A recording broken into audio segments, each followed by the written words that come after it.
Esse podcast é apresentado por b9.com.br.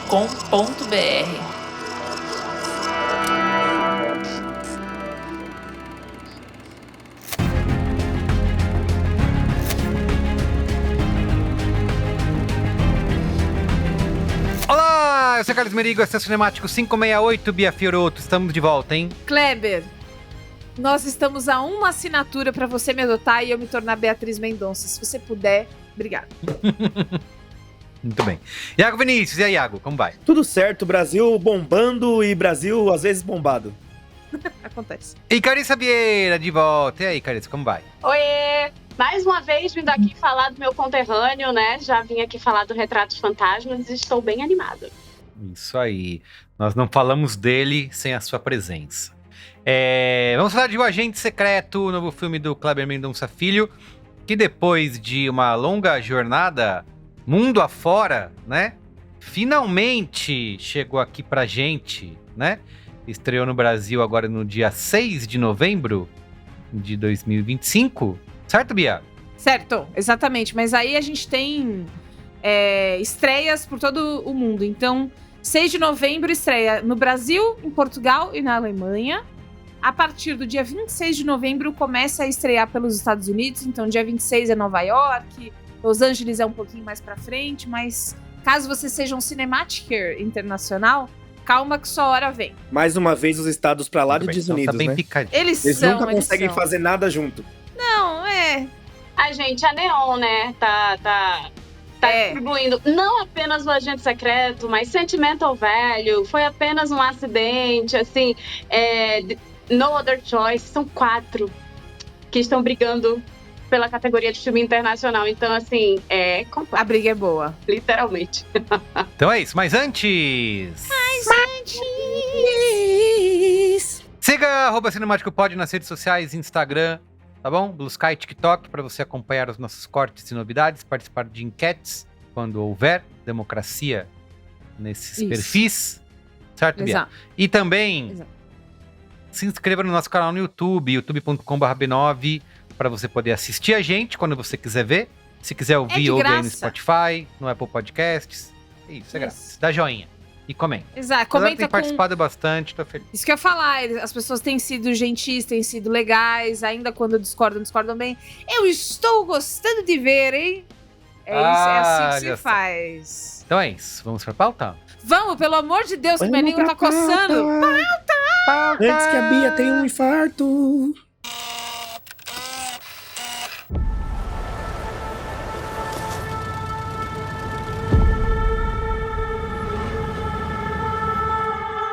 Dona Sebastiana, Só sim, a senhora de for.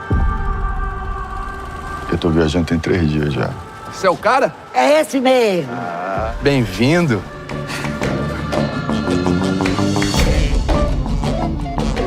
Isso aqui é o edifício Ofim. Olha, seja bem-vindo aqui no nosso prédio.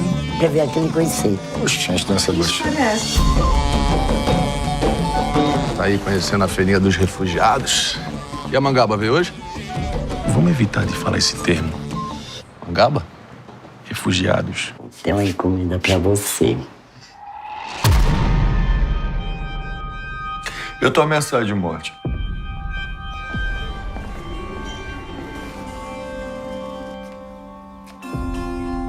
Você acha que você devia estar aqui mesmo? Não se expõe, vai pela moita.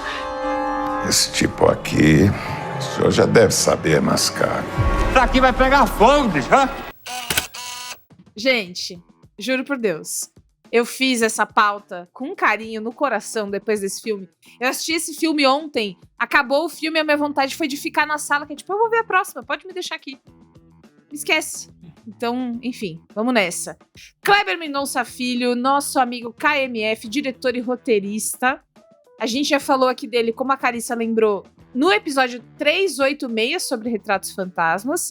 E lá no começo, no episódio 62 sobre Bacurau, que é um episódio dividido com Yesterday, que é um filme horroroso. Mas você Não não é. precisa assistir Mó Yesterday. legalzinho. Não Assisti é, de novo não com a- é. Cara, a gente Vi tá de novo brigando com há as muitos anos crianças por causa esses desse dias, eles se divertiram loucamente. Ah, então, mas aí Bom, chega. Não é sobre isso o filme. Mas Vamos triste, seguir. né? Que era uma época de cinemático dividido e Bacurau teve que dividir, né? Pois é. A sua... É Enfim, isso. Quem novos sabe a gente tempos. não faz um retrô, né? Um retrô Bacurau, talvez Isso, um rolasse. dia. Mas tem o Mamilos Bacurau também, se vocês quiserem ouvir. Foi bem legal. Bacurau Bacurau fazer o som completar. ao redor e aquários. Gente, a gente fazendo a cauda longa do Kleber Mendonça Filho aqui, tá? Incrível. Cara, se depender de mim, esse olha, enfim. Ele é cineasta recifense de 56 anos. E é esses filmes que a gente tá falando. Som ao redor, Aquários, Bacurau, Retratos Fantasmas, muitos curtas. Inclusive, descobri hoje que Vinil Verde está no YouTube, para quem quiser ver. Esse é um pedaço de quem é o Kleber Mendonça Filho. Muita paixão pelo Recife. Ele é muito múltiplo. E, mais uma vez, está aqui para fazer o povo dele sorrir, né? Para falar sobre o filme, eu queria começar com uma frase dele que é... A primeira coisa que você sai do filme, que você dá o Google é uma história real? Né?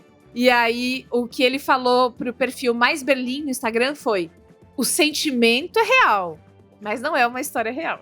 Mas o pontapé do filme é verdade. Ele contou pro G-Show que leu uma notícia em um jornal da Austrália que falava de uma perna humana encontrada na barriga de um tubarão. E aí, esse fato foi o ponto de partida. Além disso, ele contou em diversas outras entrevistas que a história vem também de um exercício histórico de criar uma narrativa nos anos 70 do Brasil. Então a gente já tem também aí pintado o que acontece no Brasil dos anos 70, que já vão sendo colocados. E pro Globo ele disse, abre aspas, muitas vezes o cinema, principalmente o cinema comercial, olha para o passado muito com as lentes do presente, deixando esterilizado. Não só vivi 1977, um ano que me marcou, mas recebi explicações sobre o mundo dos meus pais, dos meus tios e dos amigos de família. Tudo contribuiu para uma compreensão muito particular do Brasil. Então ele vai colocando aqui a ideia de que na época do regime militar, nem tudo era assim tão escancarado. Na verdade, para você fazer com que isso durasse por muito tempo, tem que rolar muita coisa debaixo dos panos. E muita gente tem que talvez nem sacar direito o que é que anda acontecendo. E porque outras narrativas vão acontecendo, né? Pra gente terminar os motivos desse filme existir, no Sem Censura, com a Cissa Guimarães, o Kleber contou que escreveu esse filme especificamente para trabalhar com Wagner Moura, que era um sonho que ele tinha. Cara... Espertinho. Eu já tô apaixonada, entendeu? Ele começa a falar, eu fico, ai, Clebinho, como você é? Ele queria trabalhar com o Wagner Moura. Foi um personagem feito sob medida, considerando os papéis de teatro, cinema e televisão que o Wagner já tinha feito. O Kleber conta que eles se conhecem desde que o Kleber era crítico, não fazia cinema ainda, então é uma paixão antiga. E pro canal de Carissa Vieira... Ai, adoro ela. Ela Beijo pra cara, ela. eu espero que um dia ela consiga vir aqui. Que ela é um pouco. Eu vou te falar aqui uma fofoca. Ela é meio inacessível, tá? Entendi. Tá São difícil. 2 assessores pra chegar nela. A Bia e o Merigo, né?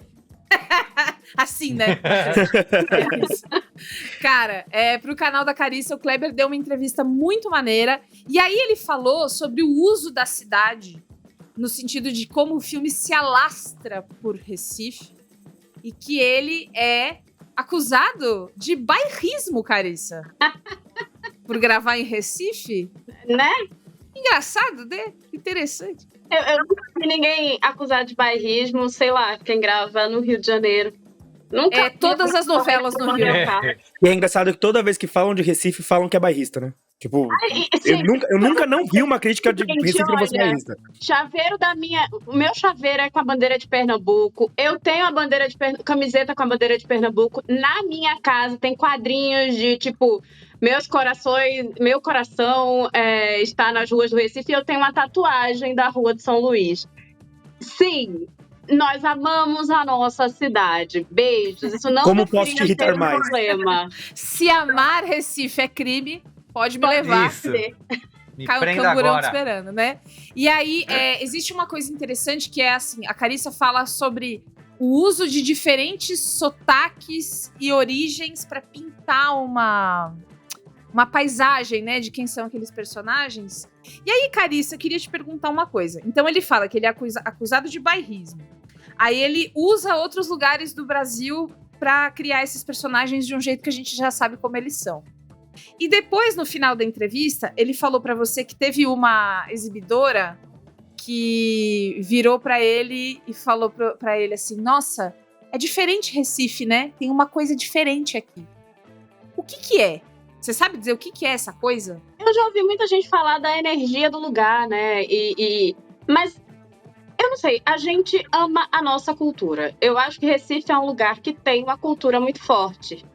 E isso tá nas pessoas, tá nas ruas, tá em como a gente vive a cidade. Até no que a gente reclama da cidade. Que, inclusive, é uma coisa que a gente pode fazer, o outro não. É uma audácia a pessoa chegar na minha cidade.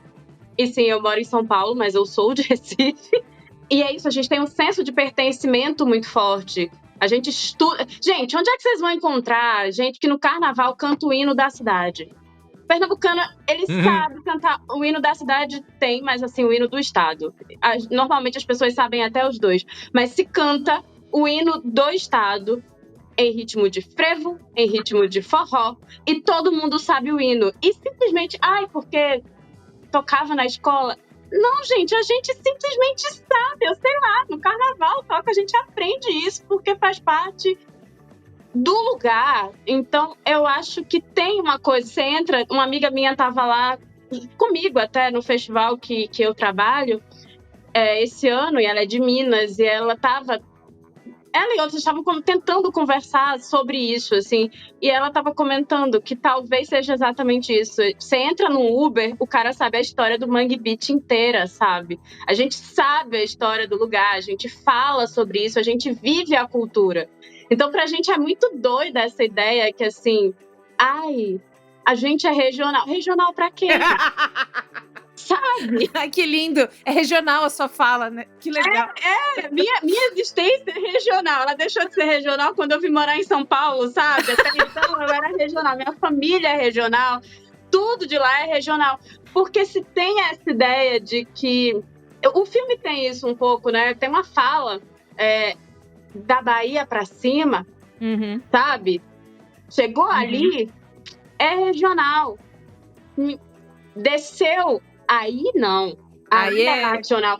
Isso é uma coisa que pra gente irrita muito, porque a gente vive a nossa cultura e a gente não baixa a cabeça pra cultura do outro.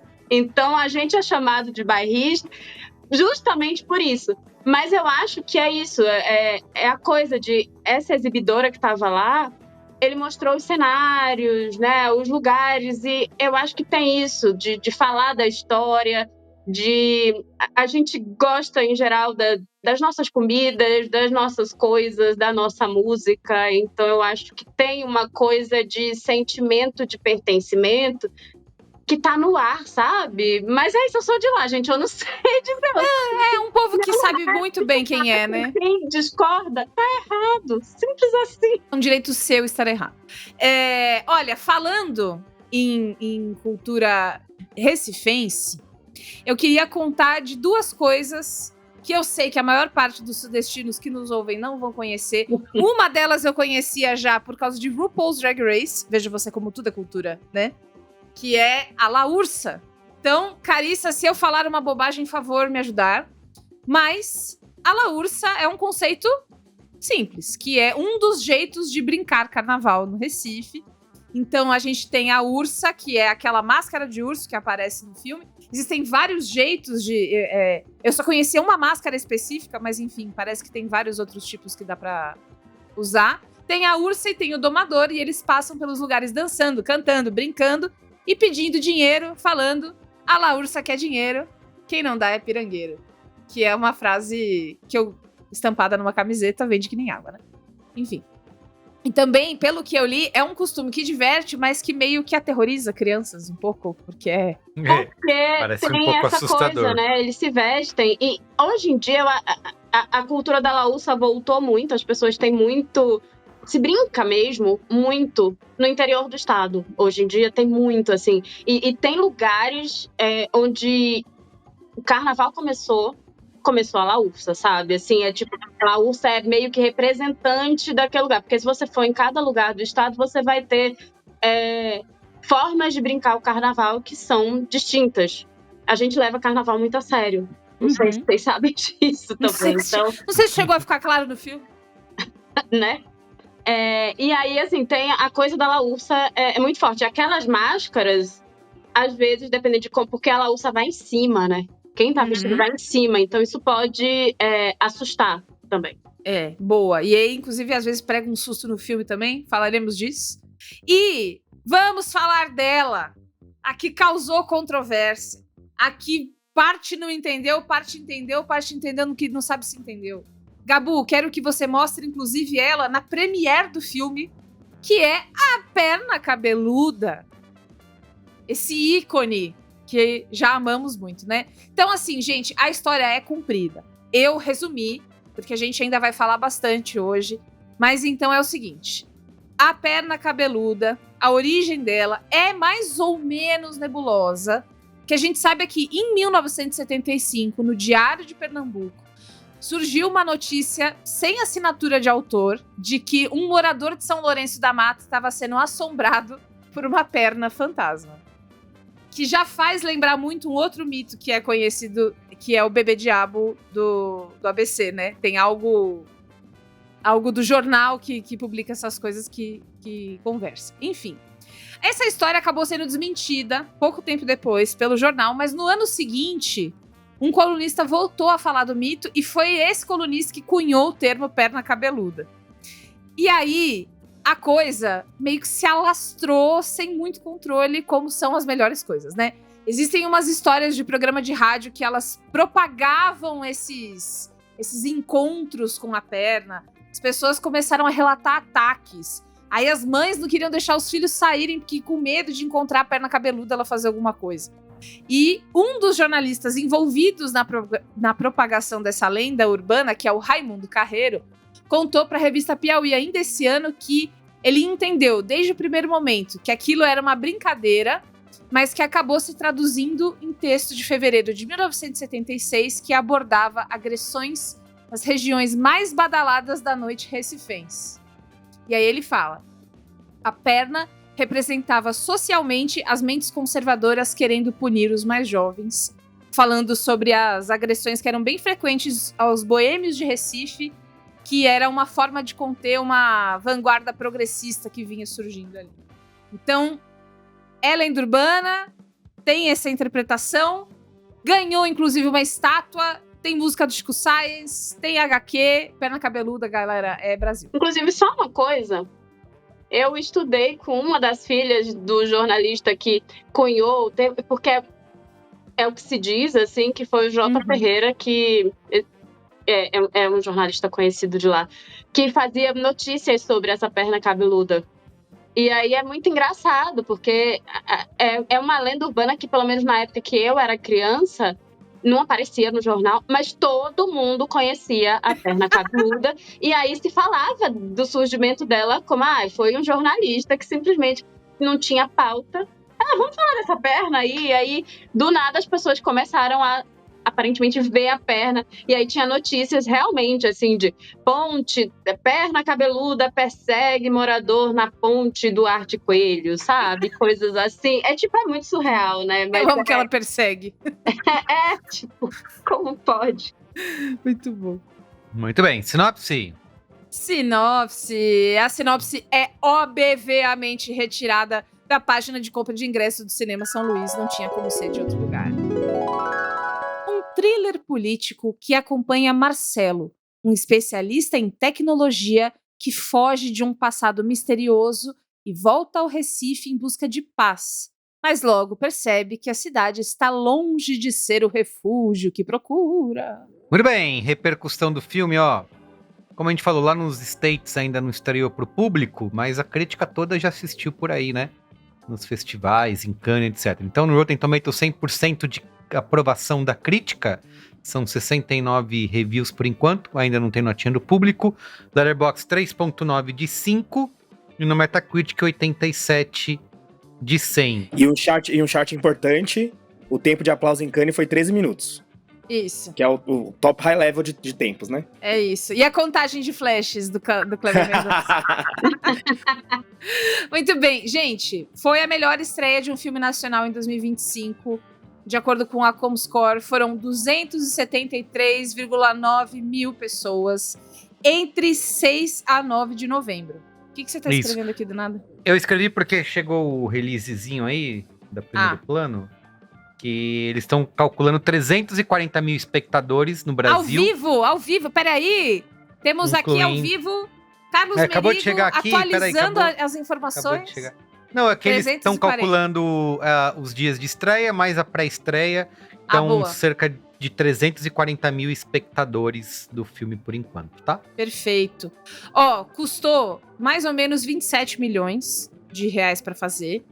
E aí arrecadou no período de estreia, sem contar a pré, tá? Esse dado é só de estreia, 6,6 milhões de reais no Brasil. Ainda vamos ter a bilheteria de fora, ainda vamos ver. Acho que assim como a gente... Ainda faltam os votos do Nordeste, né? Isso. Exato. E vai ficar muito tempo. do Recifense. É isso. Já se pagou. Todas as sessões lotadas e teve um monte de pré-estreia na cidade, gente. Como pois pode é, uma coisa dessas? É isso. Se depender da gente, é o Pix direto na conta do KMF, entendeu? Toma. Vai levando. É isso. Gente, temos uma das maiores repercussões desse filme, que é a diva Tânia Maria, que é a Dona Sebastiana. Ela aparece, a gente abre um sorriso, ela abre a boca, a gente concorda. É assim que tá sendo até agora. Então, a Tânia Maria é a atriz que interpreta a Dona Sebastiana, ela é artesã, foi figurante de Bacurau aos 72 anos de idade. E ali ela conheceu o Kleber. Que, aliás, inclusive, ela conta que o spin-off de Agente Secreto é a história dela, né? Tem que ter. Itália. Das coisas que ela não vai contar. Isso, né? na Itália. Isso aí, na Itália. Isso. Então, ela conta que ela conheceu o Kleber ali, teve um dia que ele chamou pra almoçar. E aqui, conta aí das tuas coisas. Ele achou ela o máximo do máximo. Então, quando ele escreveu a Dona Sebastiana, ele soube na hora. Putz, cara, Dona Tânia, chega mais que esse papel é todo seu. E até agora ela fez contatos, ela emplacou outros papéis em produções que ainda vão estrear. Teve uma que já estreou, que é o Seu Cavalcante, do Léo Laca. O Leonardo Laca, ele trabalha no Agente Secreto. Eu acho que ele é o preparador de elenco. E é isso, é bem interessante, inclusive. É isso, Seu Cavalcante, então, já estreou. Prestigiem Dona Tânia Maria, vem aí muito mais. Luciano Huck, bota no lugar da Dona Véia. Olha que solução que eu dei pra você agora. No STF do Luciano Huck. Isso. Sai, Dona Déia, entra. Dona Tânia Maria. Eu pagaria pra ver isso. Ela foi citada pela Variety e pelo Hollywood Reporter como possível, porém distante, porém possível, indicada a Oscar de melhor atriz coadjuvante. Se isso acontecer... Isso seria sensacional. Feriado nacional. De responsa. Vocês não estão entendendo. E aí, ela conta que conheceu o Lula e a Janja numa exibição de Agente Secreto exclusiva pro casal. Ela falou que o Lula deu nota 1000 pra ela. E aí, a entrevista é maravilhosa, que ela fala assim, cara, gente como a gente. A Janja me serviu no coquetel. E assim, não faz mais do que o necessário, Janja, porque tem que fazer isso por ela mesma. E aí, só pra fechar aqui a parte da Dona Tânia Maria, que é muito boa mesmo, gente. É uma pessoa que aos 72 anos se encontrou numa nova profissão e tá aí, fazendo dela. E aí ela falou, fiquei tão feliz quando fui convidada e fiz tudo pra agradar. A Dona Sebastiana foi um prazer na minha vida. E gravar com o Wagner Moura não tem comparação. Eu ainda sou artesã. Eu fabrico conjunto de banheiro e tapete reciclando tecido de sofá. Eu levei um kit de banheiro pro Wagner. Ele é um amor, me ensinou muito. E ele me ensinou que se a gente errar uma cena, não é pra parar. Continua, porque aí quem vem atrás fecha a porteira. Isso foi não, e tem a cena, né, que ela pegou o roteiro e ela escreveu à mão pra decorar. Pra decorar. Gente, assim, sinceramente. Dona Tânia, enfim. Bom, falando em Oscar, vamos lá, né? Lembrando que esse episódio foi gravado no dia 10 de novembro de 2025. Como a gente já aprendeu antes, essas coisas andam rápido, tá? Mas como é que a gente tá aqui nesse momento? Esse não é o primeiro burburinho de Oscar do Kleber Mendonça. O Som ao Redor foi escolhido para representar o Brasil no Oscar de 2014, mas não entrou para a lista de indicados. Mesma coisa com Retratos Fantasmas, só que no Oscar de 2024. Inclusive, quem viu Retratos Fantasmas reconheceu um certo Seu Alexandre. Vou pedir pro Gabu botar aqui na tela a comparação dos personagens que eu fiz aí, pra vocês verem aí o real e o personagem inspirado, né, que ficou no filme. E aí a coisa muda de figura aqui, primeiro porque a gente tem uma quentura do Brasil no Oscar, tanto pra crítica, quanto pro público, quanto pra academia. As pessoas lá de fora já conheceram qual é a nossa, estão olhando pra nossa arte, descobriram inclusive o que acontece quando alguém fala mal da gente. Enfim, várias coisas, né? Boas e ruins. Além disso, nós temos Kleber Mendonça Filho levando o prêmio de melhor diretor em Cannes e Wagner Moura levando o melhor ator. Então, bom também. Até agora foram mais 11 prêmios conquistados, com mais indicações ainda, incluindo o Gotham Awards, que vem aí dia 1º de dezembro, fomos indicados também. E agora é campanha e sentir a temperatura do começo da temporada de premiações do ano que vem. Assim como no ano passado nada, foi esse ano, vocês acreditam? Que foi esse ano? Verdade, parece que faz 1 milhão de anos. A gente viu a Fernanda Torres ganhar Globo de Ouro, a gente foi vendo a coisa se animar pro nosso lado. Precisamos acompanhar o mesmo movimento. E aí o Wagner Moura contou no Fantástico, que passou agora no dia 9 de novembro, que o Walter Salles e a Fernanda Torres compartilharam as seguintes dicas para essa temporada. Não ficar doente, viajar, falar do filme, encontrar as pessoas e ir aos festivais. É isso. Só isso. E fazer muito escova. Muito carisma, né?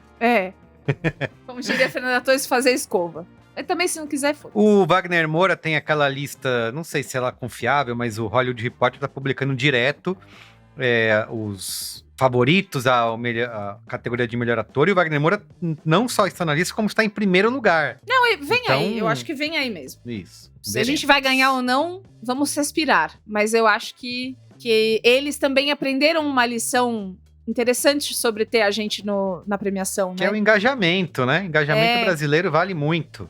É isso. E o filme, enfim. Vamos falar agora se é bom ou não. Muito bem. É bom. Bora lá! Sem spoilers. Primeiro, Carissa Vieira. Conta tudo. Você que é... Gente, sem spoilers, hein? Spoilers, vai ser difícil. Vamos lá. A gente tem o personagem do Wagner Moura. Esse homem que tá chegando em Recife. E ele claramente tá se escondendo por alguma razão. E aí ele vai para esse lugar que é comandado por Dona Sebastiana, que acolhe pessoas de vários lugares com vários tipos de problema, e ele vai ficar ali. Refugiados. Como são refugiados de vários tipos. Enfim, ao mesmo tempo ele quer poder ficar junto com o filho dele. A gente descobre que ele tem um filho, e ele tá ali tentando reconstruir a vida dele, que de alguma forma, enfim, a gente vai percebendo que aconteceu alguma coisa que fez a vida dele desandar de algum jeito. Então, a partir daí é interessante como a gente vai acompanhando essa jornada, né? A gente vai vendo a jornada desse personagem, tentando se reencontrar ali na cidade do Recife, né? Em Recife. Mas, enfim, a gente vai vendo que é época de carnaval e coisas absurdas estão acontecendo na cidade, porque em época de carnaval, em plena ditadura, era uma oportunidade para os desmandos, né, do governo que a gente vivia. Então, estamos aí com carnaval, e aí vai saindo notícia de 70 mortos, 80 mortos, 90 mortos. Mas será que todos esses mortos foram de acidentes do carnaval? E aí a gente vai vendo tudo isso através da lógica da cultura da cidade, né? De como a cidade funciona dentro daquele período. E aí a gente vai conhecendo a coisa da perna cabeluda, vendo ali a loucura do carnaval, enquanto esse personagem se esconde e tem outro detalhe, ele tenta encontrar também um documento da própria mãe, o registro da própria mãe, que tem uma história de abuso, claramente, assim, e que não tem, né? Ele não tem nenhum registro dela em um dos muitos apagamentos que existiam, né, naquela época. Enfim, é pra falar do filme, né? Eu gosto... eu gosto muito de como... No cinemático a gente costuma... Não, cadê? Eu gosto muito de como o filme vai dando tempo pra gente conhecer não só o personagem principal, mas tudo que tá ao redor dele. Então, a gente já tem na primeira cena esse contato, né, com a brutalidade da época. Porque aquela primeira cena é brutal de várias maneiras. Você tem um cara morto que tá ali, morto há não sei quanto tempo, a polícia chega e não toma nenhuma providência e prefere, inclusive, tentar ganhar algum em cima do personagem do Wagner. Então, aquilo ali já mostra de cara que, como diz o Kleber, né, era um tempo muito cheio de pirraça, pra ser engraçadinho, né? Mas que época era essa, sabe? E tem gente que diz que o filme é lento nessa primeira parte, mas ele é dividido em alguns atos. E eu acho que essa primeira parte, inclusive, faz a gente conhecer todos os personagens, sabe? Inclusive Recife, que é uma personagem do filme. Então a gente vai conhecendo Dona Sebastiana, vai vendo quem são as pessoas que estão ali naquele lugar, vai conhecendo também o sogro do personagem do Wagner, conhecendo o filho, vendo como é que as coisas funcionam, e tudo leva seu tempo, sabe? Eu acho que faz sentido o tempo que o filme tem, sabe? Porque a gente precisa conhecer, e eu acho que ele não se apressa em mostrar tudo aquilo. E aí é muito engraçado, porque ao mesmo tempo que o filme leva esse tempo, ele tem algumas cenas que são extremamente agitadas e que você tá ali no meio do carnaval, naquela loucura. Não, e tem a cena do carnaval que, inclusive, o KMF pediu, por favor, para os cinemas deixarem bem alto o som pra gente sentir dentro da caixa torácica o negócio acontecendo. Então, eu gosto muito, eu acho interessantíssimo como o elenco funciona ali, sabe? Pra mim, eu vi até pessoal falando e dizendo, se o SEG fosse justo, a gente podia ter uma indicação de melhor elenco, né? E eu não acredito nessa indicação, mas de fato, eu acho que a gente tem um elenco muito bom, cada um com seus papéis, assim, que não tem tanto tempo de tela, mas todo mundo eu acho que tá muito competente nos seus momentos, sabe? É como se todo mundo estivesse extremamente comprometido com o que tá fazendo, independente do tempo que tá na tela. E eu acho que os personagens, eles se equilibram e eles, ao mesmo tempo, dão uma... retratam mesmo o que era aquela época, os absurdos, o jeito, inclusive, que o Diógenes, que é o policial, ele trata o personagem alemão, que é judeu, e ele fala como se ele fosse um soldado. E é isso, sabe? Assim, a gente tem muitas histórias contando sobre uma história. E, para mim, um tipo de história que... Aí a gente vai falar mais sobre isso na parte com spoiler, mas, para mim, é um filme que fala muito sobre memória, mas também sobre como essas memórias... e a gente já vê isso no personagem, no Marcelo, né? Personagem do Wagner Moura, como essas memórias, elas dizem do hoje e elas não têm um final, né? Porque as histórias, elas não têm um final. A gente está vendo ali um monte de refugiados e quem são essas pessoas? Quantas pessoas sumiram naquela época? E aí, assim, o que fica para quem fica?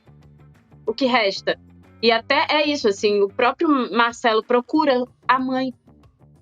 Porque o que é que ele sabe dessa mãe? Então, para mim, muito significativo, pensando até na época que a gente está hoje, sabe? E que a gente é um país extremamente problemático com relação à memória, ao ponto de ter gente que defende a volta da ditadura. Porque muita gente, inclusive, tem gente que é, assim, não quero muito falar de política, mas aí tem gente que é posicionamento político de fato. É convertido, né?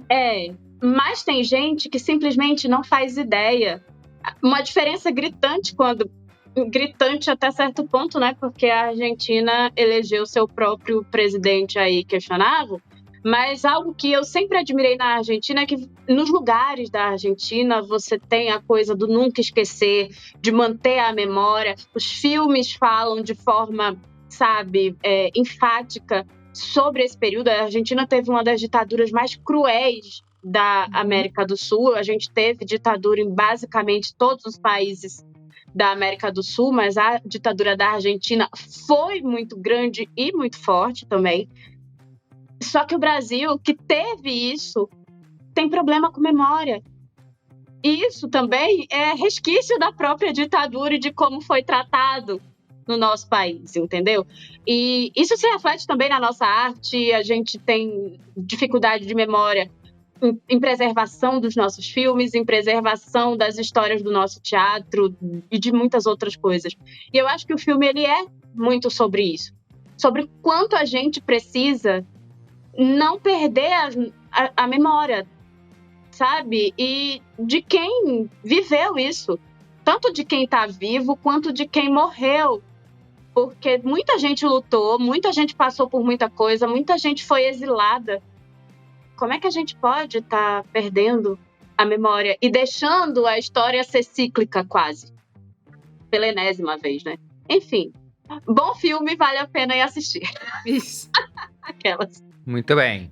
Iago Vinícius, olha aí. Pô, primeiro que assim, se assim que a gente tá chegando no Oscar, estamos chegando forte, estamos chegando bem, estamos chegando bem posicionado, assim, tem produto que dá pra mandar pra aquilo ali cabe no Oscar aquilo ali. Baita filme, baita produção e tal. Tem uma coisa que eu fico pensando muito. Quando saiu logo depois do Oscar, né? Eu fui participar de um seminário aqui em São Paulo mesmo, mas com gente de todo mundo, tal, não sei o quê, um seminário sobre política e tal. E aí tinha acabado de ter o Oscar, então a galera veio no avião vendo Ainda Estou Aqui, porque tava bombando, tava nas matérias e tal. E o que eles iam me falar cara, primeiro, eu não sabia que vocês tinham passado por isso, por essa ditadura, por esse período maluco na história do Brasil. E segundo, a gente não sabia que vocês são desse jeito, assim, que vocês lidam com essas coisas, com esses problemas dessa maneira, tipo, essa forma de vocês fazerem, assim, isso chama muita atenção. E aí a gente vai voltar pro Oscar de novo com ditadura, uma história completamente diferente, mas acho que tem um valor muito grande da gente mostrar a nossa forma de fazer as coisas, de expor as coisas, de lidar com esse período. Porque acho que tem uma coisa que a gente tá falando de memória e tal, a gente não pode apagar os horrores, a gente não pode apagar a crueldade, mas também não pode apagar que a gente derrotou a ditadura. Assim como agora a gente derrotou o golpismo. Então a gente tem um jeito de fazer. É um jeito mambembe, é um jeito que tá lá de questionável, demorou 21 anos, aquela história toda. Mas tem são várias pequeníssimas histórias e vários pequeníssimos recortes que acontecem ali. E aí tem uma coisa que eu tava fazendo por acidente pra gravar cinemático, e agora tô fazendo muito de forma consciente, que é não saber do filme. Então eu sei da repercussão, eu sei do que tá passando na mídia, mas a sinopse ali, a história, eu não faço ideia. E aí é muito gostoso, porque primeiro que eu cheguei na sala, aí tinha uma pessoa reclamando, ai meu Deus, vai durar 3 horas esse filme. Eu falei, meu Deus, eu vou me matar 3 horas, não acredito. É o irlandês lá, não vou poder fazer xixi. Não vai deixar, ninguém vai te deixar sair de eu falei, meu Deus, meu celular, não sei o quê, mas passou liso, rodou liso, não me incomodei. Mas tem uma coisa que demora muito pra você saber de fato o que tá se passando. Se você não sabe da história de nada lá. E acho que o cinema tem essa característica mais do que a literatura, mas qualquer outra arte.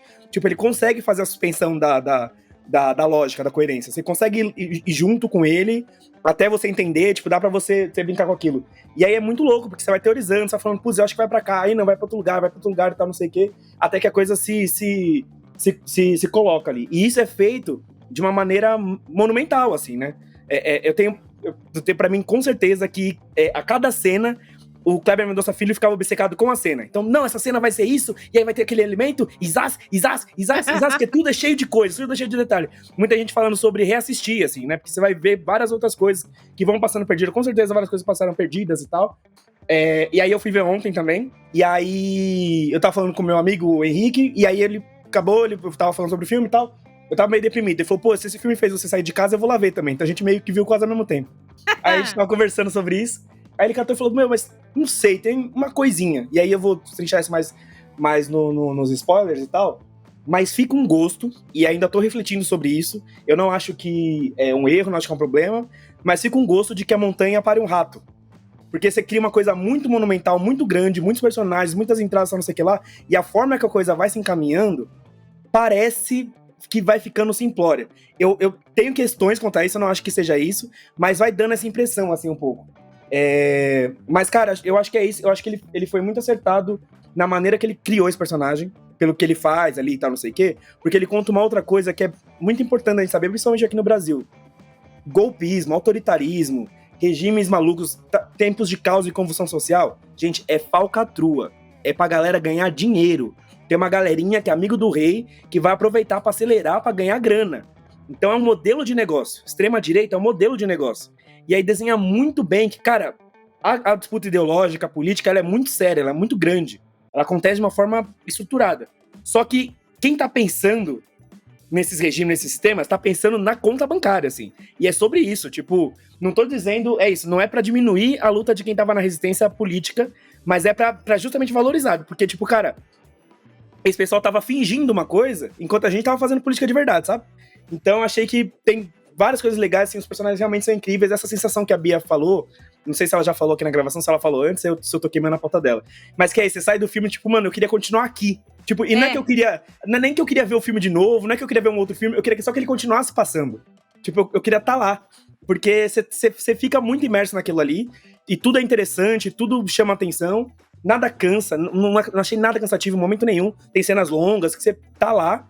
E aí a gente não tem como não falar do trabalho, assim, absurdo que foi Wagner Moura. Porque tem uma coisa...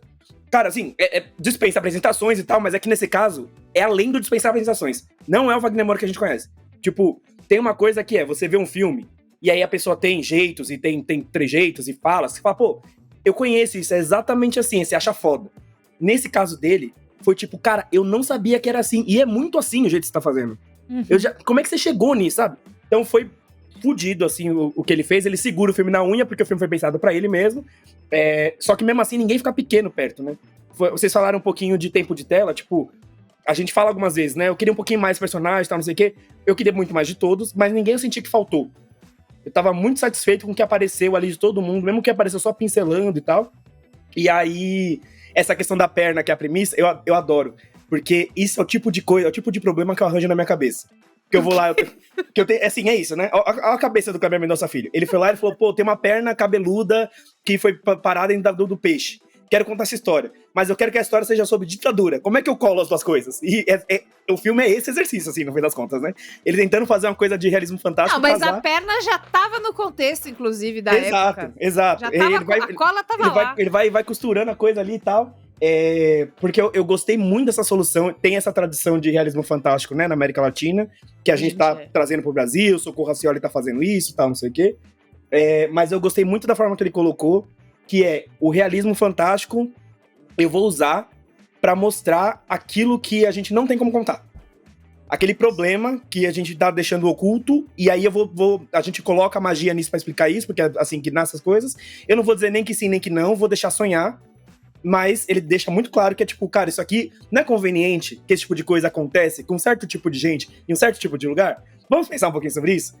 Então eu adorei, assim, acho que gosto muito, muito, muito, acho que a gente tá benzão, assim, tem coisa que a gente tem que fazer no final, e aí um último comentário é que, cara, eu não gosto disso, do que eu vou falar agora, mas é inegável. Maria Fernanda Cândido, certo? Na hora que ela É a Maria Fernanda Cândido, né? Sempre confundo ela com a Ana Paula Arósio. Não, é Maria Fernanda Cândido. Amigo, que lindo essa reparação histórica de confundir mulheres brancas de olhos azuis. Amiga, juro. Eu acho que elas são todas iguais. Porra, muito bom. É isso. A Maria Fernanda Cândido, na hora que aparece, ela é valorizada ali, porque ela tem um grande papel e tal, e demora, e tem um jeito de câmera, tal, não sei o quê. Mas é uma pessoa que a gente não tá mais acostumado a ver na TV, então a gente sente falta, tem esse recall muito grande ali e tal. Mas é uma pessoa que eu tenho plena certeza de que uma pessoa no Azerbaijão vai ver a primeira cena que ela aparece e vai falar, puta, isso aqui é uma grande estrela do Brasil. Eu me senti como se eu fosse uma gay vendo o que terá acontecido a Baby Jane pela primeira vez, sabe? Tipo, claramente tem uma estrela ali. Tipo, tem alguma coisa nela que é absurdo de aura, de brilho, assim. E aí, nisso, ela cata o filme e isso joga pra frente. E também se jogou muito no projeto, né? Tipo, ela chega toda poderosa e aí ela consegue ficar pequena na estrutura que ela tem ali. Faz sentido depois você ver. Mas, cara, é isso, assim, o trabalho de localização. E aí, uma outra coisa pra terminar mesmo. A gente sempre vai falar aqui de filme brasileiro, e aí eu sempre falo, pra falar de filme brasileiro, a gente tem que contar a história de como o filme foi feito, não só a história do filme. Porque muitas vezes as dificuldades, a gente falou muito sobre isso no Malês, né? As dificuldades que ele teve explicam vários problemas. E aí, isso se prova com esse filme, né? Porque, olha, quando eu tenho grana, quando eu tenho estrutura, quando eu tenho várias... Ele pegou todas as Lei Rouanet da Europa inteira, né? Pelo que eu vi ali no começo. O que tinha de apoio internacional era uma loucura. A esposa dele é francesa, a Émilie Lesclos, e ela... Enfim, ela mora em Recife e eles fazem... filmes, eles agora produzem filmes até de outras pessoas e sempre são, atualmente ela tem conseguido fazer bastante coprodução. Se antes era mais fácil fazer coprodução só com a França, gente, esse ano o filme foi coprodução com a França, se eu não me engano tem a Alemanha e tem mais algum outro país, assim. Então, inclusive é isso, assim, a diretora de fotografia, se eu não me engano, ela é de outro país e, enfim, incrível o trabalho de fotografia. Mas enfim, muito. Tô me metendo aí no teu... Não, show, ótimo esse contexto. Porque é isso, no começo até aparece, né? Uma produção brasileiro, francesa, luso, dinamarquesa, sei lá. E eu acho bonito isso, né? Tipo, olha como a gente tá se colocando. E é isso, quando eu tenho essa estrutura, olha o produto que eu entrego. Tipo, então, cara, quanto mais a gente tiver como fazer cinema brasileiro, melhor vai ficar. Porque a gente sabe fazer essa desgraça. E aí tá posto agora, tá claro. Então acho que é isso, esse cartão de visita, e aí acho que a gente tá se posicionando muito, vai ficar uma coisa meio o que acontece com o Cannes na publicidade lá. Tipo, cara, vai chegar os brasileiros e, ó, eles têm aquele jeito deles lá. Chegou a tropa. Se prepara. É isso. Muito bem. Bia Fiorotto. Gente, pelo amor de Deus, eu estou represando pensamentos desde ontem, 11 horas da manhã, eu preciso falar. Primeira coisa, sim, a montanha vai parir um rato, e pra mim é proposital. Falaremos disso nos spoilers. Tá? Pra lá de intencional esse rapaz aí, esse tal de KMF, tá? Não dá ponto sem nó. Essa é uma das poucas vezes que eu anotei tudo que eu quero falar pra não esquecer, que eu vou repetir, acho que algumas coisas que vocês dois falaram, que a gente tá falando sobre memória e registro, mas antes de mais nada, a primeira coisa que me chama a atenção é filme de ditadura fora do DOPS e do DOI-CODE, que é obviamente muito importante a gente falar sobre o que acontecia lá dentro, a tortura objetiva, a gente vê isso e ainda estou aqui em 1 milhão de outras obras que têm o seu papel para mostrar isso, mas aqui a gente vai ver os outros tentáculos da ditadura, a gente vai falar de corrupção administrativa, a gente vai falar de perseguição não só de quem faz frente de forma partidária, mas de quem passa a fazer frente na hora que vê a sacanagem acontecendo nessa frente, fala, peraí, você tá doido? Isso não tá certo. E aí pronto, já virou subversivo, marca esse homem aí, vamos matar, acabar com a vida dele. Então, cara, existe uma conversa sobre memória muito pesada e bem trabalhada, e conforme este filme vai chegando no final, vai pesando 200, 300 toneladas dentro do seu coração, essa conversa. Tipo, quem é que tem direito a ter uma história? Será que o recifense tem direito de ter a sua cidade preservada, inclusive? Os meandros da vida de quem todo dia lutou por um país livre, eles vão ser registrados no final? O detalhe, onde essa pessoa morava, o que ela fazia, não sei o quê, vai pro livro? não sei, né? Depende de quem ele é, depende de quem tá contando a história. Tem uma parte muito interessante sobre desenvolvimento tecnológico e científico do Brasil roubado na mão grande ou tirado do Recife para ir para outro lugar do Brasil, que, como a Carissa estava falando antes, tira do regional para levar para o nacional, como eles colocam ali, né? Então, nas palavras deles, tá, gente? Pelo amor de Deus.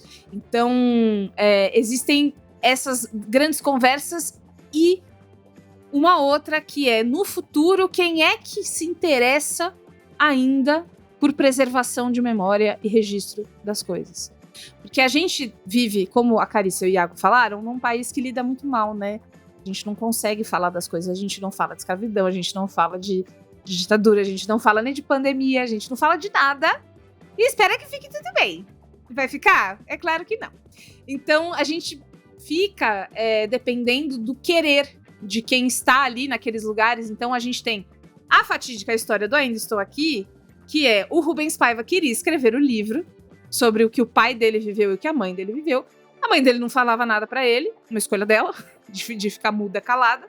E ele só conseguiu concluir o livro por causa da Comissão da Verdade, que abre os documentos da ditadura pra ele ler. Então, assim, é nesse nível de depender dos órgãos e das vontades. E na hora que troca de presidente, e aí o que é nosso é vendido a preço de banana, acabou. Não tem mais acesso a nada. Se fudeu. Toma aí. Não tem nada. Então, tem essa conversa.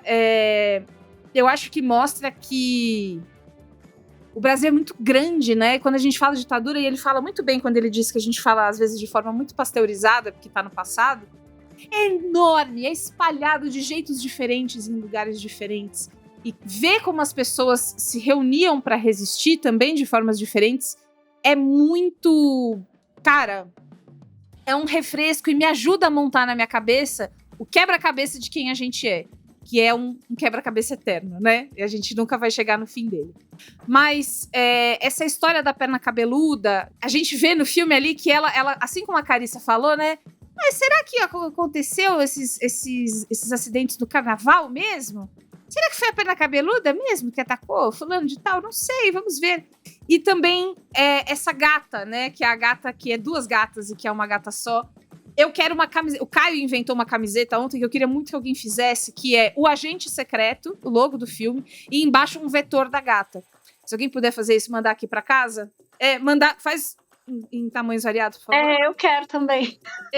Eu vi que a Chico Rei já tem. Que a Chico Rei faz, inclusive essa que eu tô usando do Retratos Fantasmas é deles. Eles fazem, né, as camisetas do Kleber Mendonça Filho, se puder fazer essa. Se o Chico ou o Rei estiverem ouvindo, a gente agradece.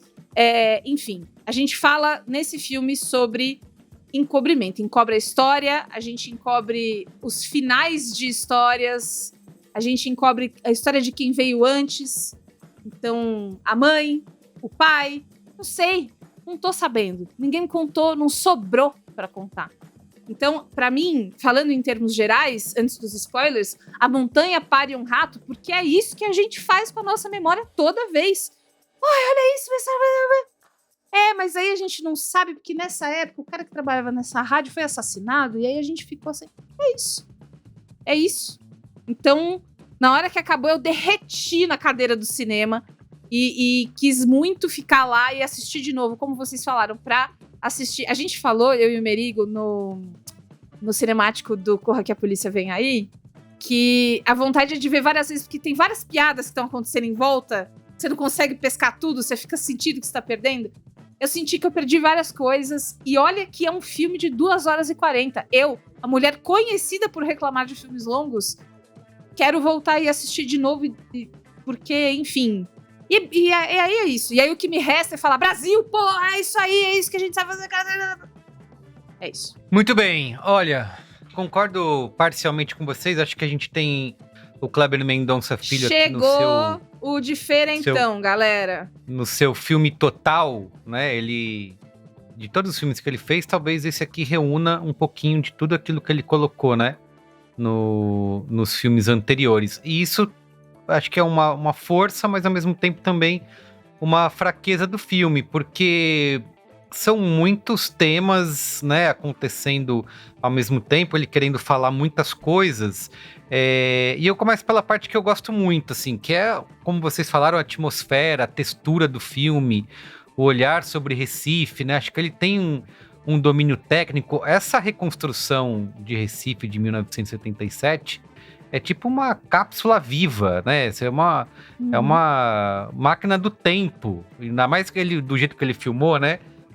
Que ele divulgou bastante a questão das lentes Panavision anamórficas. Então, isso te dá uma imersão no filme, né? E, cara, o realismo da época, a direção de arte desse filme é fantástica, né? De carro, figurino, propaganda, embalagem, letreiro das coisas. Latinha de cerveja, né? É isso, eu ficava prestando atenção em cada detalhe. Eu falei, caraca, alguém pensou em cada coisa e colocou nesse lugar e não sei o que. Então, é de um detalhismo impressionante, assim, né? Essa atmosfera e essa textura que ele consegue dar desde o início do filme.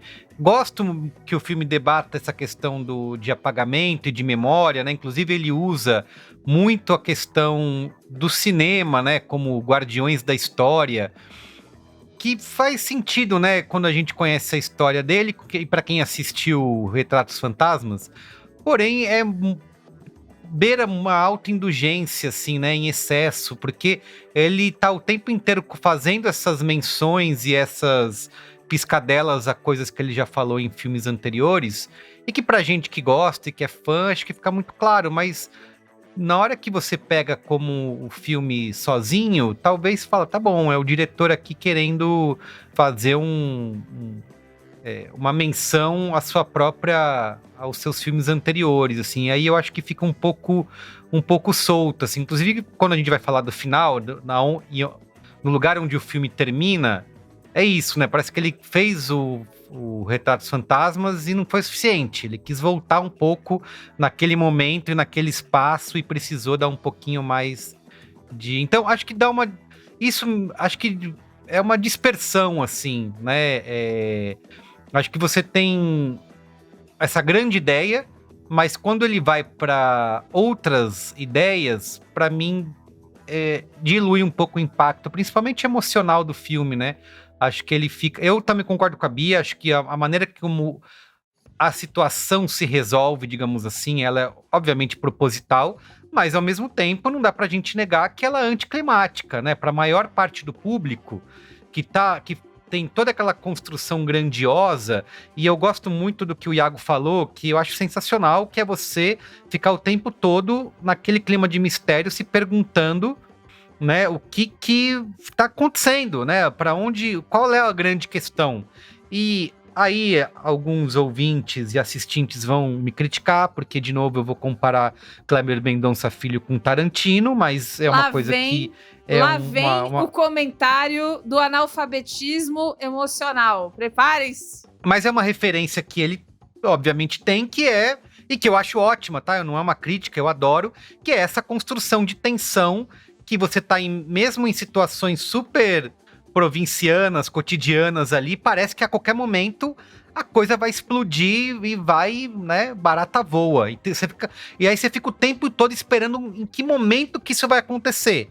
Então, ele fez toda essa construção, só que isso, né, como eu falei, culmina num momento que muitas pessoas podem considerar anticlimáticas, por mais que seja proposital. Tem um simbolismo, mas, ao mesmo tempo, eu entendo que pode frustrar muita gente. E o epílogo, né? A cena final, ela é bastante... Pra mim, ela acaba com qualquer tipo de dramaticidade que estava sendo construída até ali, porque você tem uma situação emocionalmente mais vazia, digamos assim, mais didática, né, onde você está precisando explicar tudo aquilo que a gente estava vendo até então, que eu não sei se é a melhor escolha, né, para terminar o filme, né? Então, enfim, visualmente deslumbrante, tem uma densidade narrativa, mas por outro lado, acho que ele se esvazia um pouco na tentativa de abordar muitos temas. Personagens, por exemplo, que vocês falaram, tem um elenco muito bom, mas tem várias sub-histórias, subtramas e personagens que simplesmente é por ali. Por isso que eu falei que, sei lá, talvez tenha que ter um spin-off com a história da Dona Sebastiana, porque inclusive ela já deixa deixa, né? Ela deixa, que é, não vou contar, não vou falar, mas aconteceu. Isso, acho que pode ter, totalmente. E, por fim, antes da gente ir pros spoilers, a sequência da perna peluda. De novo, eu falei de autoindulgência, eu acho que é um pouco isso, assim. Ah, legal, divertido, né? Tem um absurdo engraçado, mas será que precisava, né? Será que num filme de 158 minutos, com tanta coisa pra contar, a gente precisava ter essa sequência? Então, me questiono. Ah, e gosto muito também, como a Bia falou, da relação de corrupção, né? Que, assim, não, é uma ditadura que a gente não conhece, é mais uma ditadura voltada pro guardinha da esquina, e de como aquilo tá dentro, né? Das corporações, das empresas, das universidades, inclusive a relação de pais e filhos, que elas estão o tempo todo no filme, né? Tem relação de pai e filho em todo lugar, elas estão espelhando as estruturas de poder ali de diferentes formas. Então, acho que isso é muito legal. Valorizo o KMF, mais uma vez, homenagear o cinema, né? Como lugar de fuga, como memória, como luta. Sua cinefilia tá lá o tempo inteiro, mas para mim, um pouco repetitivo, né? Quando a gente compara com Retratos Fantasmas. Talvez o Retrato Fantasma tenha sido um ensaio do que ele queria fazer nesse filme. Então, funciona bem pra gente que gosta, mas não sei se pra todo mundo vai funcionar. Mas gosto do filme, tá? De novo. O gringo assistindo, passando mal. Como é que funciona horrores? Funciona horrores. Eu nem sei se eles nem têm o contexto inteiro completo como a gente tem, então eu nem sei o que eles estão entendendo desse filme, né? Tem essa parte também. Mas, porra, eu acho que funciona muito. Eu fiquei me perguntando disso também, mas tem uma coisa que o pessoal fala de Grande Sertão Veredas, do livro, que, tipo, traduzir aquilo ali é impossível, né? Que é uma língua paralela, que o João Guimarães inventa e tal, não sei o quê. Tipo, perde muito da proposta, mas o que fica já é muito valioso. Então, acho que aqui tem a mesma questão. Tipo, eu não vou pegar o gringo, né? Eu lá do Azerbaijão. Eu não vou pegar a sutileza da coisa, mas ali a espinha dorsal ela já vale muito a pena, assim. Tipo, mostrar que um sistema político... vale muito. Mas é curioso, eu acho que o gringo, ele pega mais nuances do filme do que algumas pessoas... Não algumas pessoas, mas do que algumas lógicas... É porque eu não quero dizer exatamente regionais, é porque aí vai... É porque eu não acho que é uma coisa de região. Eu não acho que, porque a pessoa é do Sudeste, ela não vai. Mas é um pouco, vá. Vamos lá. Quando eu saí da sessão, eu escrevi no Letterboxd e eu disse que é curioso como, pra mim, o filme respira Recife e o quanto eu pensava no quanto isso ia... O filme é muito recifense, fala muito de uma linguagem nossa e o quanto isso ia funcionar em outros lugares do Brasil.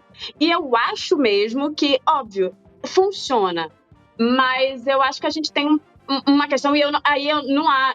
É porque vai virar... Está uma treta em alguns lugares, e eu tenho questões com como isso vai chegar, porque vai virar uma coisa de... ela está dizendo que pessoas do Sudeste não conseguem captar o filme. E eu não acho isso. Eu vi críticas positivas e negativas ao filme, muito bem feitas por pessoas do Sudeste. Ao mesmo tempo que eu vi atrocidades sendo ditas por pessoas do Sudeste. Porque pra mim é como eu vi alguém dizendo: não é sobre gostar ou não gostar.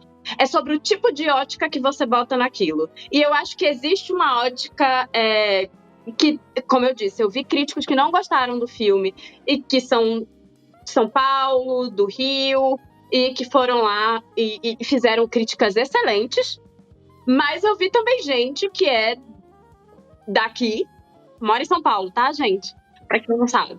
E que disseram coisas que perpassa pelo olhar, inclusive, de privilégio no sentido de o que eu vejo na tela. O que eu sempre vejo como linguagem. O que é a linguagem dentro do nosso país? Ela é perpassada por uma ótica que vem do Rio e de São Paulo. Existe uma... E eu lembro quando Retratos Fantasmas foi lançado e o quanto algumas pessoas questionavam certos elitismos do filme e que só soa elitista pela lógica elitista de São Paulo. Porque pra gente era qualquer dia. Porque, vamos dizer, hoje o cinema é muito caro, mas em outros tempos, ir ao cinema lá em Recife existia dentro do Teatro do Parque sessão por R$1. Coisas assim. É óbvio que a nossa vivência, essa história de crítica que eu me retiro, porque eu vejo a crítica através de todo o meu conhecimento de cinema, e aí eu faço uma tabelinha de fotografia check, roteiro check. Isso não funciona. A gente estuda cinema, mas até as questões de, por exemplo, eu trabalho com roteiro e a gente estuda o esqueminha, a gente estuda uma lógica, a lógica que enfim, que em Hollywood se popularizou, a gente estuda a narrativa clássica. E a gente aprende muito bem essa lógica de narrativa clássica para usar a nosso favor e para, às vezes, subverter. Porque a gente também vem de um país, inclusive, que é muito moldado por um olhar hollywoodiano quando a gente fala de cinema. Não necessariamente no cinema que a gente produz, mas no público que a gente tem, que ainda é muito voltado para uma lógica mainstream estadunidense. E eu acho que essa é uma coisa para se pensar. Mas é isso, eu acho... Eu não estou nem falando do filme exatamente agora, mas eu acho que o filme, em alguns lugares, faz mais sentido do que em algumas vivências dentro do nosso país, sabe? E isso, para mim, vai além da ideia de se isso é bom ou ruim, ou sobre gostar ou não gostar do filme. Mas eu acho que a aceitação do filme em alguns lugares do mundo vai ser muito mais acolhedora. E aí eu tô até saindo da lógica dos críticos, mas o filme estrear já teve sessão que teve público, mas algumas vezes foi para público especializado ou para público que acabava, o brasileiro. Foi lá, tipo, a primeira sessão em Portugal tava cheia de brasileiro. Minha amiga que mora lá tava na sessão, viu? Antes de mim, fiquei com inveja. É isso, eu acho que dependendo da forma como a gente existe mesmo, certas nuances são diferentes, sabe? E aí eu acho que entra numa outra discussão, mas eu acho que o filme funciona melhor em outros lugares do mundo, dependendo da lógica desses lugares, do que em algumas áreas. Que é isso, eu não quero necessariamente dizer áreas, porque é isso, o filme foi muito bem recebido no Rio de Janeiro, inclusive, tá? Que é o lugar que ele mais critica. E só pra comprovar o que você tá falando, exemplificar, ontem eu fui ver o filme no Shopping Frei Caneca, que é do lado do Oscar Freire, que é a avenida mais luxuosa de São Paulo, e é cheio de médico, a galera lá dá grana. E aí a galera... de médico, pior que tem muito médico lá, é absurdo. Você liga o Grindr lá, só jaleco. Já fiz essa experiência, já. E aí a galera saiu detonando o filme. Tipo, achando ruim, tá, não sei o que lá, blá, blá, blá. E aí você vai vendo o fundo da crítica é tipo, cara, não tem aquele Nordeste que eu conheço, que é, sabe, todo mundo morrendo de fome, criança sem roupa. Tipo, como é que é isso. O filtro sépia, né? Isso. E aí é o que diz o meu presidente Lula. Tem gente que nunca vai gostar de mim e é importante que continue não gostando. É isso. Muito bem. Bora pros spoilers? Vamos pros spoilers, vamos. Bora. Spoilers! Please, Avada Kedavra. I am your father. A boy's best friend is his mother. What's in the fucking box? I see dead people. Damn you all to hell! Rosebud. Silent Breed is people! Merigo, o que você achou didático do final? Não, a cena do hospital lá, vai doação de sangue, é uma explicação do ponto do filme, né? De apagamento, de memória, procurando sua mãe, nunca achei. É completamente, como eu falei, assim, anticlimático. É um meio até artificial. Você traz, inclusive, o Wagner Moura mais jovem, representando o filho dele, né? Enfim, acho que pelo que a construção, vocês estão falando de A Montanha Pare um Rato como um elogio, eu vejo por outra maneira, assim, sabe? Acho que você tem um filme que é visualmente exuberante, mas dramaticamente está bem disperso, né? Então, E esse final contribui muito para isso. E aí você tem ele fazer, que antes era o cinema São Luís, né? Então, assim, explicando... Não é o São Luís, é outro. O São Luís tá vivão e vivendo. Exato.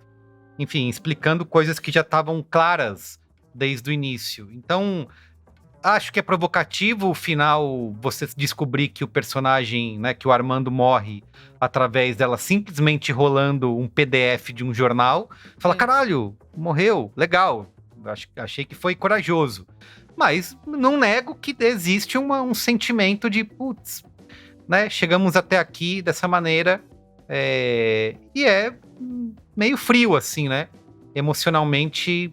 Mas você não sente isso quando você descobre coisas de pessoas do Brasil que a gente vai... sei lá, você vai descobrir uma história de alguém, e aí o que aconteceu com ele? Não se tem muita certeza, porque ele apareceu morto. Porque pra mim, a sensação de desconforto que imprime é um lembrete pesado no coração. Quando ele fala, porra, tava lá, botei minha melhor roupa, faltava muito pouco pra rolar. E não rolou. Essa coisa... Então, assim, ele manda o bilhete, né, pro pai. Ele já tá quase esquecendo a mãe. Ele quer ficar com o pai. Ele já não tem mais memória daquele pai. Porque aquilo que a gente viveu da infância dele, ele nem lembra muito, não. Ele não tem direito a nada. Ele não tem direito à avó, não tem direito a pai. Não tem direito... E tudo por coisas que não tem a ver com... Nada é culpa dele. Tudo tem a ver com o Brasil. E aí a repercussão é essa. Um cara super legal que... Isso, mas assim, eu digo do meu sentimento como filme, no geral, independente de onde o filme está sendo visto, onde está sendo passado, onde ele acontece. Eu entendo que existem conjunturas externas, né? Mas falo como sentimento do filme mesmo. Eu mais admiro o filme do que consigo me emocionar com ele, né? Ou sentir aquilo que ele está querendo colocar. Então... É basicamente isso, assim. Inclusive se a gente comparar, por exemplo, com o próprio Ainda Estou Aqui, né, se a gente for pegar, ele também, tô reclamando aqui dele ser um final didático e telegrafado, é isso, mas acho que ele tem a recompensa do filme, né, o payoff, né, para usar o anglicismo, eu acho que ele pega melhor no coração das pessoas, entende? Então... Pera, o payoff do Ainda Estou Aqui. Do Ainda Estou Aqui, exatamente. Que assim, admiro, acho lindo, acho maravilhoso.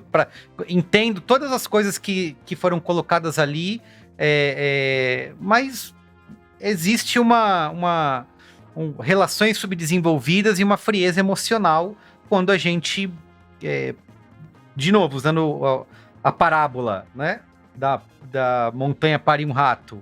Vocês podem ver, vocês estão vendo como algo positivo e falar, tá bom. Dramaticamente, o que tem de mais foda é que o Wagner Moura dropa um sotaque de Recife. Tipo... Exato. O filme entrega dramaticamente mais foda é isso. Pra mim, o filme é inteiro magnético, tá? Eu tô o tempo inteiro, cara... Tô lá, que vem aí? O que mais que vai acontecer? Essa tensão que se constrói é maravilhosa. Mas, o final... tá decepciona bom. mesmo. É isso. Vocês assim, se decepcionaram. Eu amei. E quando tem a cena, quando a gente descobre como o Wagner Moura morreu, o Armando, eu quase aplaudo. Falo, puta, genial, cara. Você fez tudo isso e deu esse banho de água fria na gente. É isso aí. É assim tem que morrer mesmo. Esses vagabundos da universidade. É isso aí. Subversivos. Não, é foda. Inclusive, se você tá vendo, se você não viu o filme e tá vendo os spoilers, que tem muços ouvintes que fazem isso, né? Vocês são... Gente, doido. ele não é um agente secreto. O segredo é que ele descobre que ele é um agente sem saber. É secreto pra ele, no caso. E assim, existe uma coisa geral de agentes secretos, isso. né? Ali, cada um por sua coisa diferente. Quando esse peso que eu vim sentindo no final, porque é isso, primeiro você toma um susto quando você vê um iPhone, né? Fez o quê? Verdade. O quê? O Caio, ele reagiu de forma sonora e fez, ué? Dá um susto, assim. Ué? Enfim, e eu gosto muito porque eu já tive o prazer de estar no escritório do Memorial da Resistência, aqui em São Paulo, se você nunca foi, vá. Se você é de São Paulo e nunca foi, tome vergonha e vá, tá? Mas é isso. E eles têm a parte preservada ali, que eram as celas do Eldoi Code, né, ali preservado, e em cima tem o escritório. Eu fui lá uma vez, porque na época eu era produtora do Mamilos, o podcast, a gente fez um episódio sobre a ditadura, e eu fui lá acessar o acervo, que inclusive parte desse acervo hoje está online, de entrevistas dessas pessoas. Pessoas que sobreviveram especificamente a torturas. Então, dá pra imaginar. Se a perna já é cabeluda, minha amiga, imagine a entrevista. E aí, eu fui muito bem recebida, me deram acesso ao computador, falaram que eu podia buscar o que eu quisesse, se eu precisasse de ajuda era só pedir, tem água ali. Aquilo é feito por gente que tem muita vontade de que aquilo exista. Porque se não tem, amigo, não vai ter nada, inclusive ótimo, menos aluguel que a gente paga pro prédio, entendeu? E aí, aquela cena em que a menina tá ainda pesquisando, eu esqueci o nome dela, é Flávia, eu acho, a personagem. E aí, a outra amiga fala, tá vendo uma outra parada já? Uhum. Tá vendo um negócio de animal, né? E... sabe como é? Ela desistiu. Ela ligou o National Geographic do nada. Amiga, que sabe como é que é, né? Eu fico muito ansiosa fazendo essas coisas. Será que é só isso que... É na mão disso, no sentido de uma vontade ou não vontade de fazer uma coisa que a gente vai ficar? Ou, numa troca de governos, a gente tem acesso a essas fitas e depois eles querem confiscar porque tem coisa demais? Esse papo, ele é anticlimático pra mim. Quer dizer, pra mim não, pra todo mundo, porque ele é mesmo. É impossível que a gente tenha vivido tantas coisas e aí você precisar se fuder de ir num lugar, ligar lá no Memorial da Resistência. Oi, tudo bem? Meu nome é Bia, sou produtora, sabe? Então, existe essa frieza, Merigo, que você coloca, que a gente também sente, né? Você sabe o que me lembrou? Não tem a ver com ditadura, mas enfim. Quando as pessoas... O Iago vai morrer agora. Quando as pessoas chegam pra Maria Rita e falam... Amiga, sim. Vamos lá, vai. Como é que é você ser filha da Elis Regina? Essa mulher, esse furacão. Ao que Maria Rita sempre responde, não sei, não estou lembrada. Eu tinha 4 anos. Não, eu pensei tinha 4 anos quando a construção, morreu. Inclusive, não acho impossível que o Wagner Moura tenha bebido da fonte, assim. Porque tem aquela coisa da hesitação dele pegar o pendrive ou não pegar, que a Maria Rita falava muito isso. Cara, eu não sabia se eu via vídeo da minha mãe ou se eu não via. Tipo, é uma angústia. Porque eu vou ver uma artista, não vou ver minha mãe. E é estranho, tipo... Eu não vou construir uma mãe, eu vou construir uma estrela. O que eu faço com esse material, assim? O que eu faço com isso dentro de mim, essa hesitação, né? Que é isso, tipo, cara, eu ainda existo enquanto sujeito. Tipo, que legal, da memória, do meu pai, da minha família, do Brasil, blá, blá, blá. Mas, velho, eu tenho que pensar em mim, na minha estrutura, o que eu consigo segurar e tal. Ele gaguejando ali.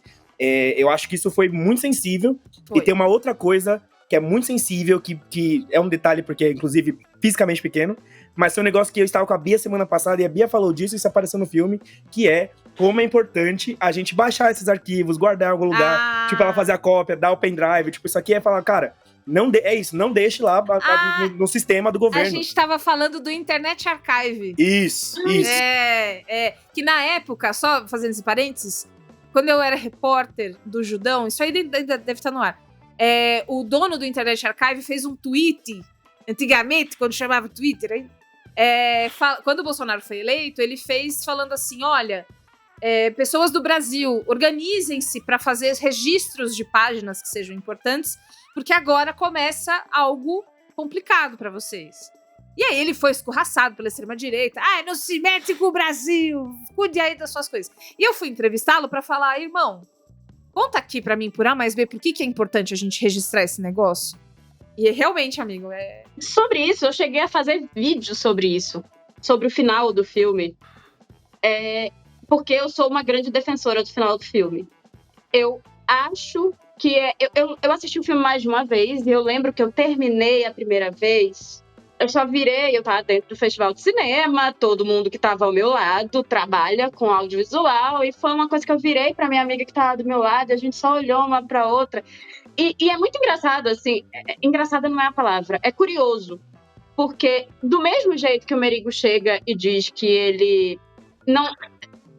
O filme não dá uma recompensa, isso é um fato, mas eu acho que ele não tem que dar. Do mesmo jeito que ele diz que ele se afastou do filme e ele não se sentiu emocionado, especialmente da segunda vez eu me senti muito emocionada. Da primeira vez parecia que um caminhão tinha passado por cima de mim, eu tava incompleto. Foi muito engraçado porque eu virei pra minha amiga e disse assim, Aí ela, vamos beber, né? Eu disse, vamos. Bom. E foi meio isso, mas foi uma sensação realmente muito pesada. Eu me senti muito triste, muito mal. E eu acho que é pra se sentir triste e mal. Eu não acho que é um filme pra se ter recompensa. Eu acho que a gente tá acostumado com a lógica de recompensa, especialmente pela lógica de como as narrativas funcionam dentro do cinema hegemônico, digamos assim, o que a gente vê com mais frequência, não é isso que eu quero dizer, mas enfim, com que a maioria das pessoas vê com mais frequência, porque a gente é brasileiro e desde sempre a gente é consumidor voraz, porque não tem como não ser, de cinema hollywoodiano. A gente liga a televisão e é isso. E eu não tô dizendo que o cinema hollywoodiano é ruim, não. Tem coisa que é maravilhosa. Falamos aqui várias vezes, inclusive, delas. Pois é. Então, assim, tem muita coisa boa, mas eu acho que é uma narrativa que que te dá esse banho de água fria e quer te dar esse banho de água fria. Eu acho, a gente vai e acompanha aquele cara, a gente torce por ele, e ele é só uma nota de rodapé no jornal. Porque, inclusive, foi isso que aconteceu com tantas pessoas, e principalmente pessoas que não estavam dentro do eixo Rio-São Paulo, que não eram grandes guerrilheiros, e que, enfim, as pessoas, quando muito, viravam uma nota de rodapé. Tem gente que não virou nem isso. Então, tem gente que nunca vai conseguir ter nada da memória registrada. E isso se perde para todo mundo. Porque é isso. Quem ficou? O filho, que não sabe nada dele. Então, para mim, é muito, sei lá, significativo que ele escolha fugir de uma narrativa tradicional e que ele tenha coragem de bancar isso, porque eu acho que exige coragem, porque as pessoas vão ficar com raiva, sabe? Porque é óbvio, depois de toda aquela construção, as pessoas estão esperando alguma coisa e ele vai dizer assim, eu não vou te dar absolutamente nada do que você espera. Nem ele morrendo em cena, nem ele sobrevivendo. Eu vou te dar como foi na vida real. O nada. O grão de areia, sabe? Que vai ser levado com o vento, que vai desaparecer. Porque é isso o que muitas pessoas foram e quantas pessoas que eram de fora do eixo Rio-São Paulo, ou porque a gente teve, claro, pessoas importantes de liderança que estavam em Recife, em Salvador, enfim, mas as pessoas em geral viveram a ditadura de uma outra forma em uma outra região. E eu acho que isso é importante ser dito também. É uma narrativa que foge, não só foge das narrativas tradicionais, digamos assim, de ditadura, porque não é no DOPS, não é nada disso, mas também porque sai não só do eixo Rio-São Paulo, porque a gente tem filmes onde as pessoas estão no Rio ou em São Paulo e depois elas viajam, inclusive, para se esconder. Tem filmes que mostram em Recife. Sim. E lugares assim. Mas é de quem, de fato, estava ali, vivendo o dia a dia. Pessoas, inclusive, não brancas. O Wagner Moura era branco, mas a gente vai vendo outras realidades. A gente vê africanos, inclusive. O casal de Angola foi incrível, gente, tá lá. E eles são E ela falando, muito legais. Eu arranjei briga com os dois lados, viu? Porque não é santinho nessa história. Guerra é guerra, filho. Eu amo eles, eu amo ela lendo o negócio no jornal. Cara, ela é demais. Escuta, a gente tá falando tudo isso, mas tem uma coisa, um leve tom positivo quando acontece, que é, quando ela tá ali, ela doa o sangue, aí ela fala, eu quero ver meu sangue, que é a fala mais, né? Aí eu concordo com o Merigo. Pra lá de didático, né? Eu quero ver o meu sangue, deixa eu ver do que eu sou feita. Eu fiquei pensando nessa coisa de, mas tem quem lembre, e tá vivo. Ele lembra que aquilo ali era um cinema, não é mais. Mas ele lembra. O avô dele trabalhava lá, que o negócio fazia e tudo mais. Ela sabe quem foi. Precisou querer muito? Precisou querer muito. Mas ela sabe o que aconteceu com... Tudo que ela consegue saber do que aconteceu com o Marcelo Armando. E ela foi atrás. E ela perpetuou. De uma forma de formiguinha, que é como acontece hoje, a gente tem. Aqui, né? Então, o trabalho dessas pessoas às vezes parece pouco estimulante, né?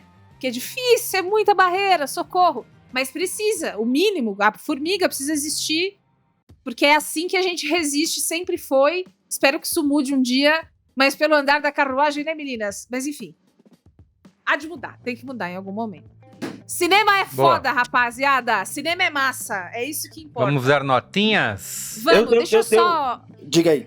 Não, deixa eu avisar que é óbvio que nós já temos planos pro cinemático, pra festa do cinemático no ano que vem, pra gente viver mais uma dessas de mãozinha dada.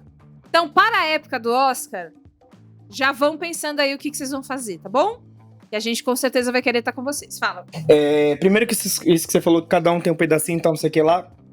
O candomblé é isso. Tipo, os segredos vão morrendo, as pessoas vão morrendo, porque tem uma coisa de segredo que você vai mandando pra pessoa quando ela tá preparada. Você não pode revelar pra qualquer momento cada segredo. Então coisas vão morrendo, vão acabando. Aí tem uma velhinha lá, sabe, em Sococó da Ema, que sabe fazer um negocinho. A outra velhinha lá, não sei onde, sabe fazer um negocinho. A gente vai juntando caquinhos, nunca vai ter a coxa de retalhos completa. Só que nisso a gente sobrevive. Falando disso, a gente sobrevive, a gente mantém a coisa andando. Manter a roda andando é o principal que tem no caminho. Eu queria falar... 3 comentários woke aqui, se vocês me permitem. Se vocês me permitem a cultura woke. Vai ser comentarinhos mesmo. Primeiro que tem uma crueldade, assim, crueldade no sentido de era importante, que é, no final, o cara acha o registro da mãe, né? E aí tinha o documento lá. E aí ele pega o documento que ele fala, eu quero ficar com a minha mãe. Aí ele morre. E aí o documento se perdeu. Tipo, ele tentando salvar a memória, ele perdeu a memória. Isso é exatamente... o que é a loucura dessa luta, as incoerências dessa luta. O que eu tenho pra dizer de woke é... só um comentário, não é... assim, eu não tô falando mal do filme, não é uma crítica, mas é uma questão de tropos, de locos, que é... O delegado, ele tinha 2 filhos, um negro e um branco. Adorei isso, inclusive. Fica uma coisa meio Alice no País das Maravilhas e tal. Não precisava nem ter dito que o menino era adotado. Pra mim, podia ser filho natural. Se você tem um negro e um branco, e um vai ter que morrer... mata o branco, gente, por favor, assim, chega! Pelo amor de Deus! E aí, uma segunda coisa, o Clovis, né? Que é essa figura muito bacana, que é o menino que ajuda lá na casa e tal. Ah, que ele é homem do jeito dele, né? Isso, muito legal, muito incrível. Muito bom. E aí, tem uma coisa que eu senti, e é uma falta de caráter da minha parte fazer isso, mas é contar uma história, assim. Porque eu sou o Clovis, né? Tipo, aquela pessoa sou eu. Aquilo é a minha vida, aquilo é a minha história. E aí, na hora da perna, que tem ali uma coisa de olhares e fica sugestivo, olha, eu vou contar o que aconteceu com esse menino. Porque isso podia ter sido contado no filme, assim, com uma troca de olhares. Que ele era um frequentador daquele lugar de cruising, que é cruising que chama isso. Porque ele tinha uma sexualidade reprimida e era lá que ele exercia aquela sexualidade. Ele fica muito assustado com o que tá acontecendo. O menino da sociologia, que é a pessoa que percebe que aquilo ali não é uma perna cabeluda, é um extermínio de LGBTs, é a pessoa que acolhe.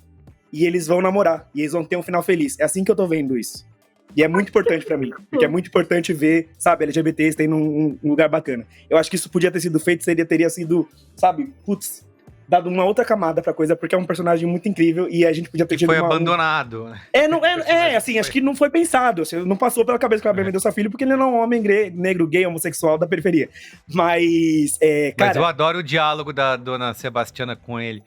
Ele é homem, só não do jeito que eles querem. Você é homem, né, Cláudio? Fala isso. Isso, sou homem. Ele é homem, só do jeito que eles querem.